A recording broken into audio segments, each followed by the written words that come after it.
important, where it is and how it originated, etc.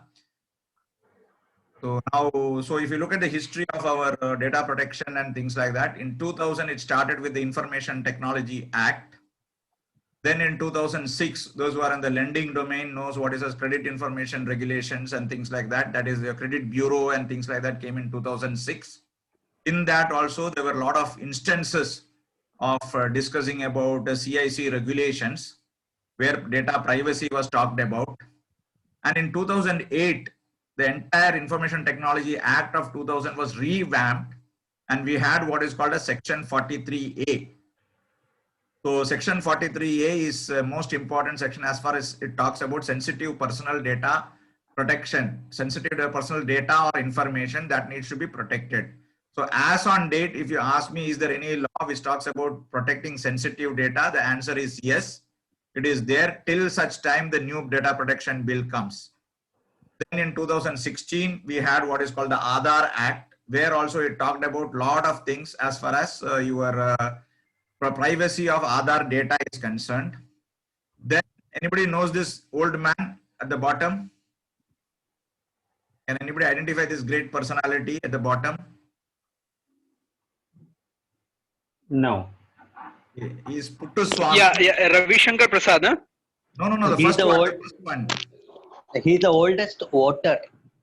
No, sir. He is Puttu Swami, the most important case law in the history of Indian privacy. Everybody of us owe to him. He is the retired Chief Justice of Karnataka High Court. He is now, he should be 94, 95. He is the person who fought for us, and he got privacy as a fundamental right under Article 21 of the Indian Constitution.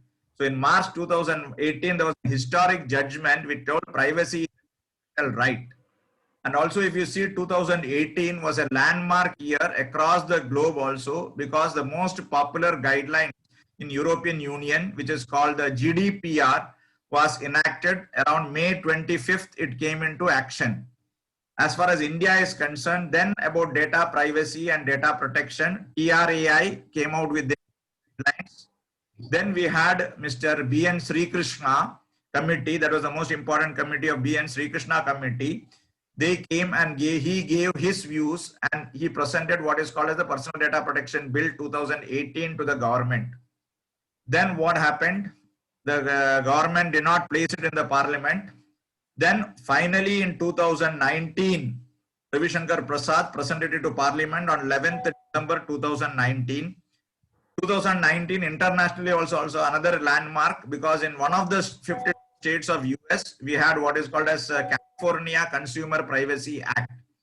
So California Consumer Privacy Act was passed, and now as far as India is concerned, 11th December it was placed in the lower house, but then it has gone to the expert committee now.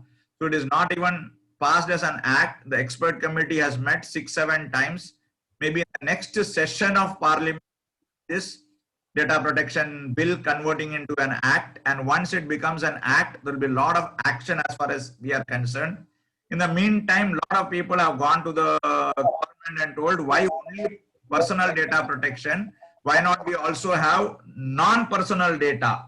So there is one more document which has come into the public domain, which is called Non-Personal Data Governance Framework, which was released in July. So it talks about everything else other than non-personal data. Currently, it is for public review. If you people have got time, energy, effort, you can sit and give your feedback also. The feedback was supposed to be, the last date was 13th August.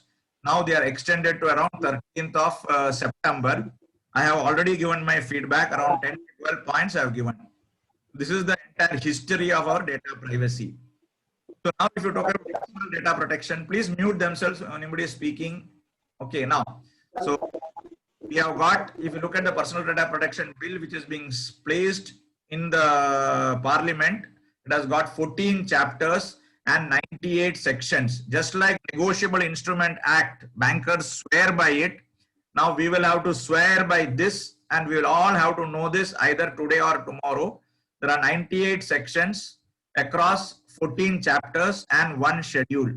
The schedule is typically to omit what I said in the Information Technology Act, Section 40. Once this act becomes a bill, IT Act section 43A becomes defunct.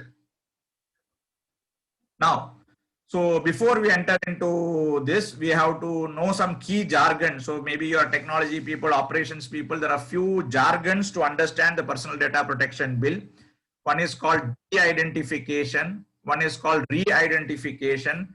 Third is called anonymization. And finally, encryption. These are some of the jargons which has come as part of definitions. So as Job has said that it is to be recorded, I will be recording it and uploading it on my YouTube channel so that all of you can see it. So whatever you are seeing inside that is the definition number. You see 16, 34, 2 and ND. ND means not defined. Otherwise, all these jargons are defined in the Personal Data Protection Bill.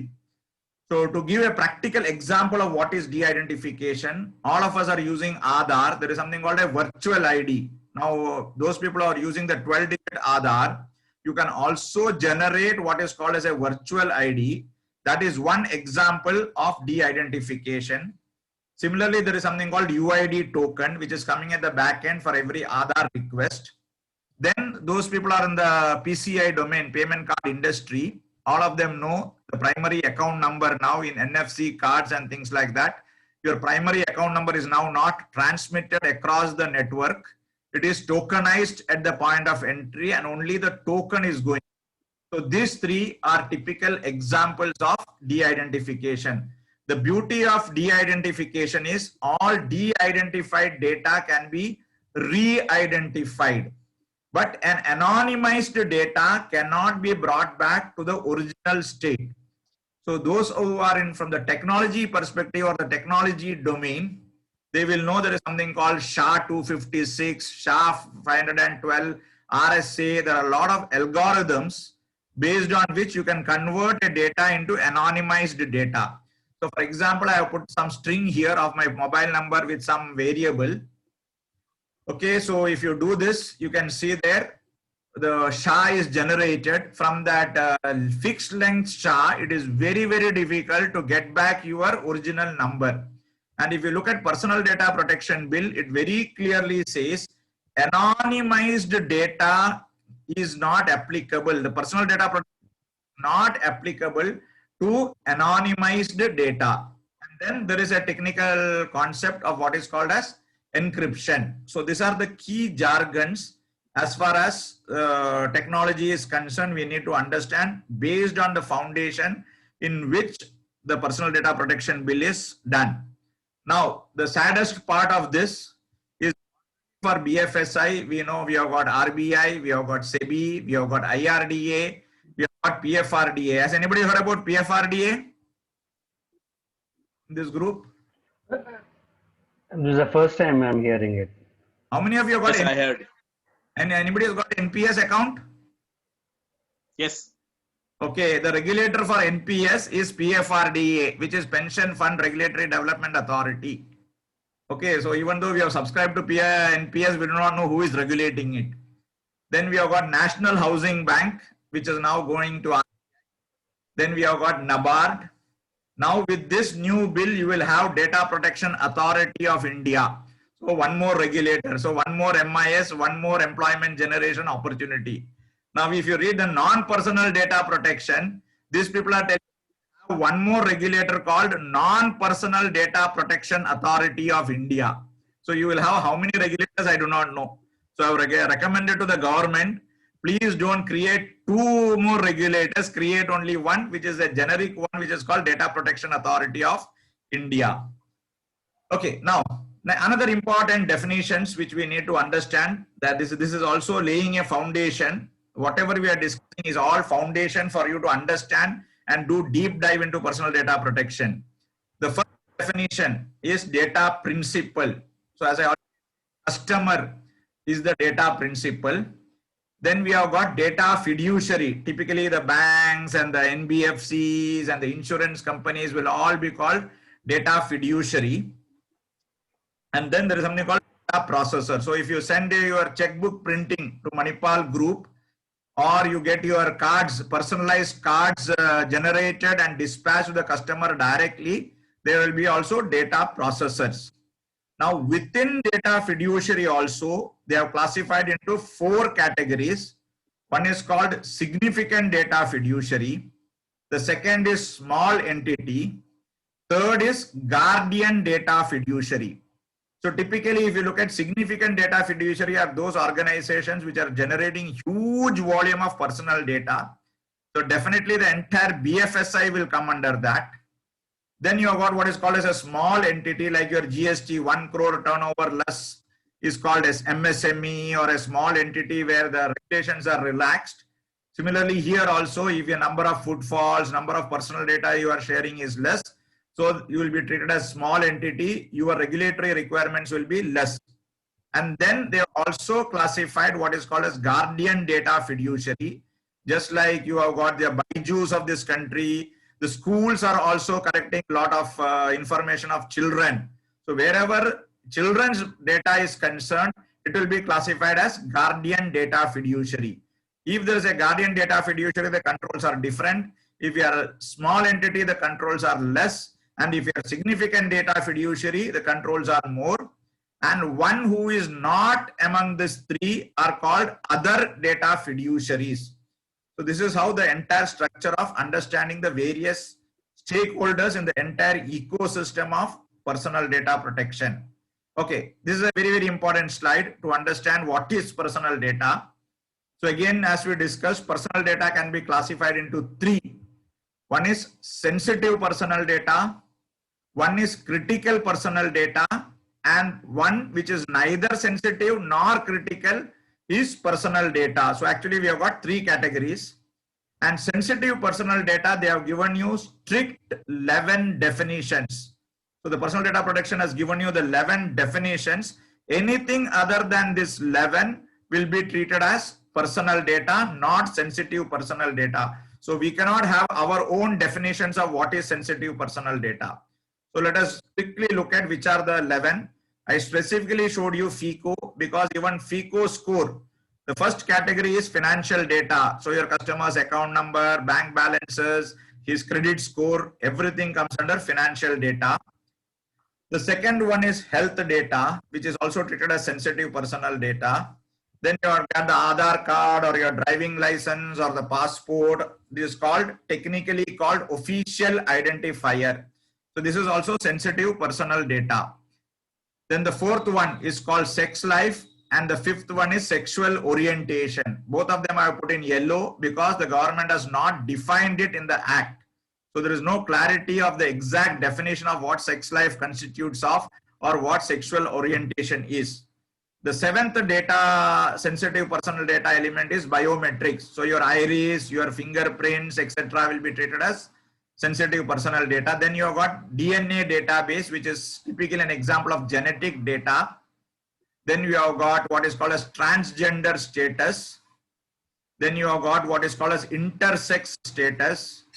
Then you have got what is called as caste or tribe. So this also is not defined in the act. And then finally you got your religious or political belief or affiliation. So whether you believe people, ladies going into Sabarimala or not is sensitive personal data. Whether you are an Aam Aadmi Party member or a BJP member or a Congress member is also your political belief. That is also treated as sensitive personal data, and any other affiliation to a political party is also sensitive personal data.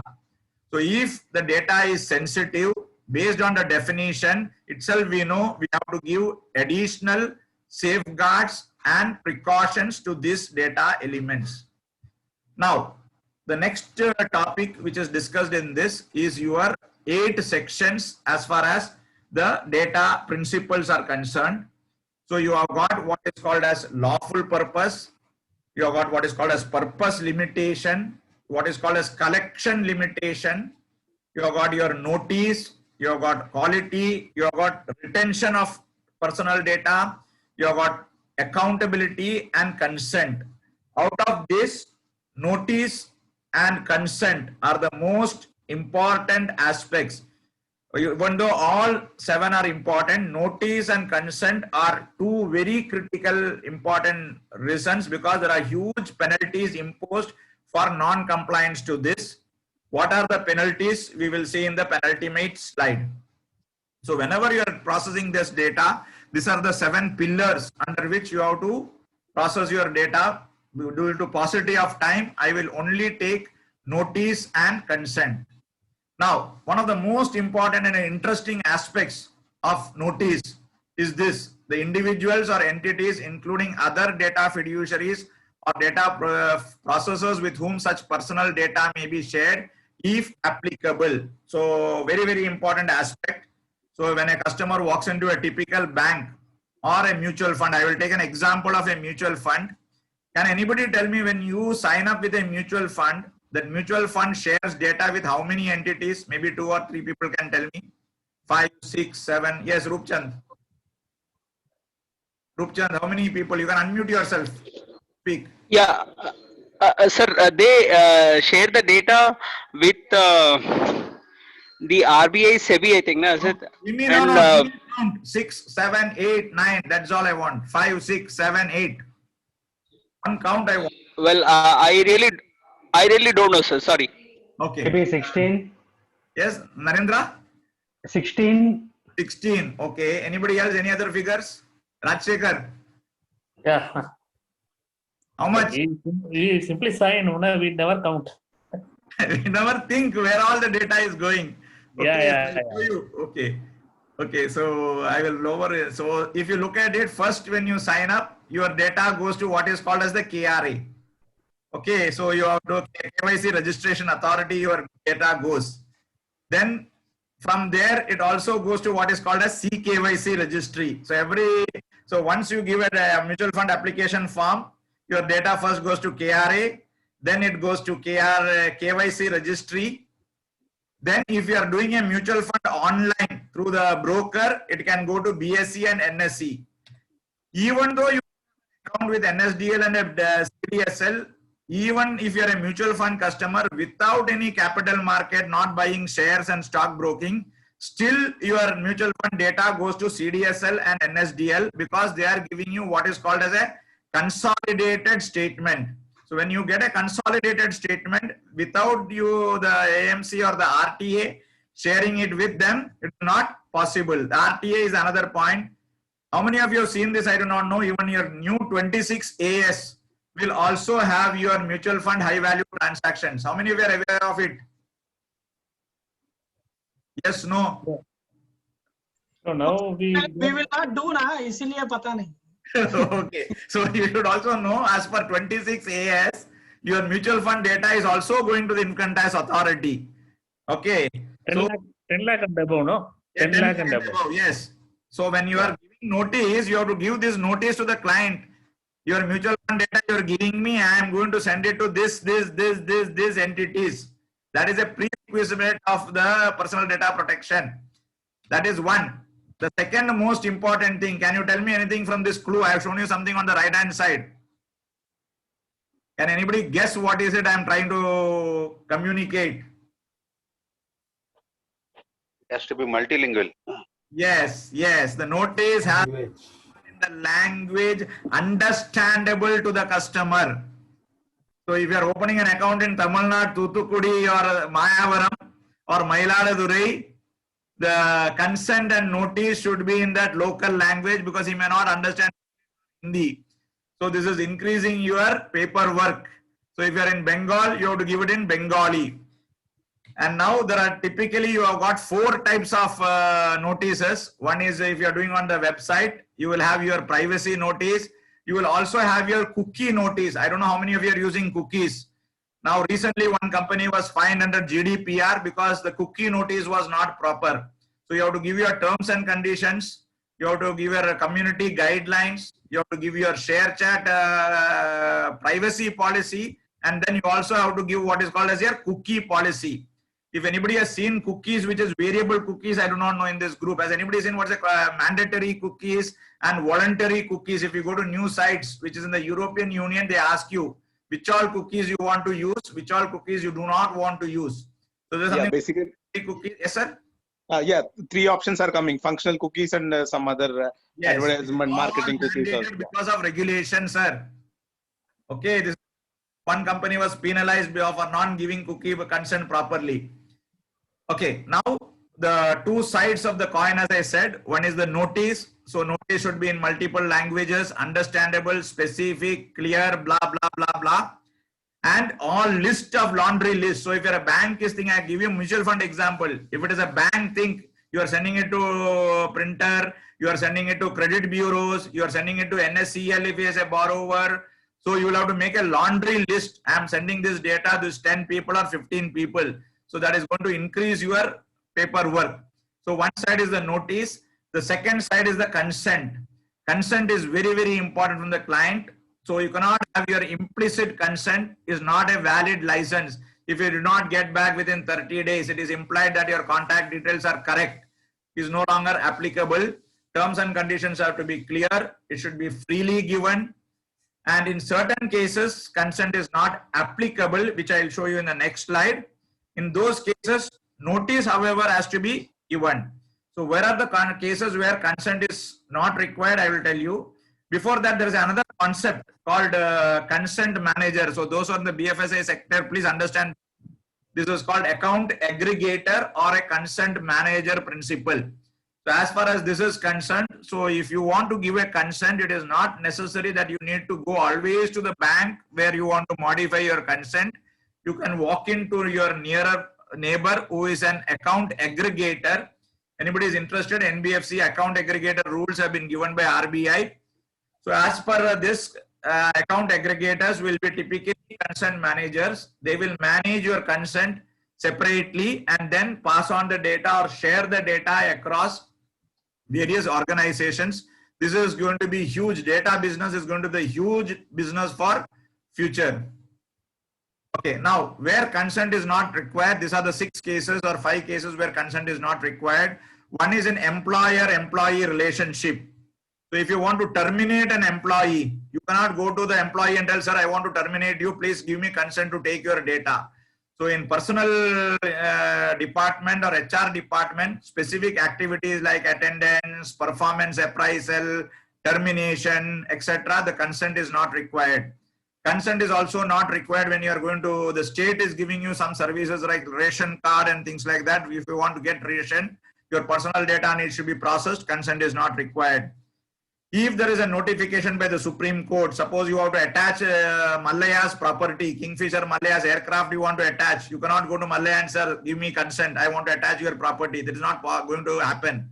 So there also consent is not required. For health reasons, if somebody is in ICU, his health records have to be accessed and that fellow is lying in a coma, how will you take his consent and then process his personal data? That is also not possible. Then we have got what is called as a national disaster management. Pre-COVID, nobody knew that there was an organization like NDMA which exists. So now everybody is knowing. So for disaster management, flood, COVID, processing and all, consent of the individual data principle is not required. Then what are your rights? As you are the customer or the data principal, you have got 4 specific rights. One is confirmation and access. Second is correction and erasure. Third is portability, and 4th is right to be forgotten. These are your 4 rights. But if you look at the right to be forgotten in Indian context and GDPR is totally different, because there you can have what is called the right to be forgotten. Here there is a process of adjudication. So that's a very long drawn process. So we will focus only on the first 3. That is confirmation and access. So when you have given some data, you have the right to know. So now you think, because all of us are bankers, we know. So if you go to a bank and ask, so if you're an Axis Bank account holder, you can ask the bank, please tell me when did you share my data with CIBIL? When did you share my data with Experian? If you have done a mutual fund, please tell me when did you share the data with SDFC Mutual Fund, Axis Mutual Fund. So I've given you a screenshot here, which shows I have uploaded my data in KRA. And my KRA, which is CDSL Ventures, have shared these data to various intermediaries like Rikav Securities, Canara Robeco, SDFC, Axis, DSP on various dates. So that is your right. If you share your data with somebody, you have every right to know when this data has been shared across. Then we have got what is called as data portability. Correction and erasure, all of us know. I'm not going to talk much about it. How many of you are using DigiLocker here in this group? Nobody? I expected at least one person to tell yes, sir. Yes. I'm using it.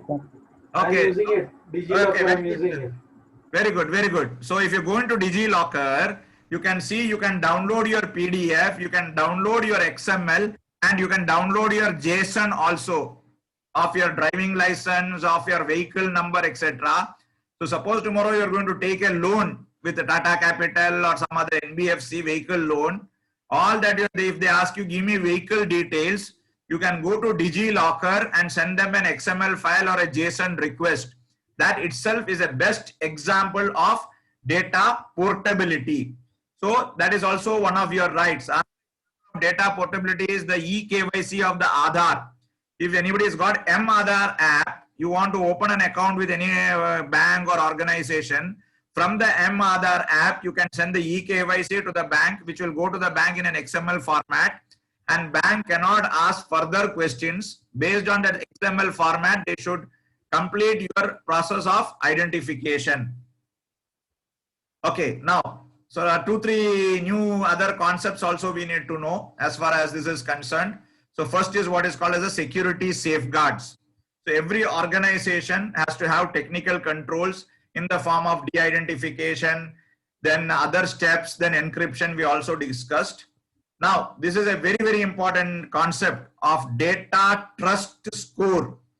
Okay, so this is a very, very important concept where all significant data fiduciaries will be given a number, say from 1 to 1000. So if Axis Bank has to tell in their notice, my data trust score is say 900, let us hypothetically think in a score of 1 to 1000, Axis Bank has got 900 as data trust score and ICICI Bank has got 600, and both of them have to be transparent and mentioned in the notice. Where will you open the account? Chandrasekhar Garu. Axis Bank is say 900, ICICI 600. Axis Bank, Why? because it is transparent, right? It is having a high score. Yes. And So this is also what I say. This is also another trump card for making the board and senior management approve budgets for information security. Sir, Where can we find those yes, scores? Where can we find those scores? sir, scores it is in Hawa, sir. It is only the bill is not passed yet. It has not come. It will come over a period of time after the bill comes into act. And always I give the example is that like in your Nifty, those who know the stock market, when the day NSE launched the stock market, Nifty was not there. Nifty was generated after 1 year. Similarly, once this data protection bill becomes an act, after a learning of 1 year, this Data Protection Authority of India regulator will come out with norms. And only from then you will have what is called as data trust score. Currently it is not there because the bill has not become act. Even if it becomes an act, it will take at least 1 year to generate and evolve this trust score.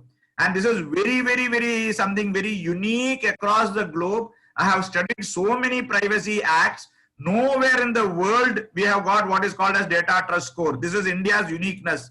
The consent manager is also another USP of Indian data protection bill.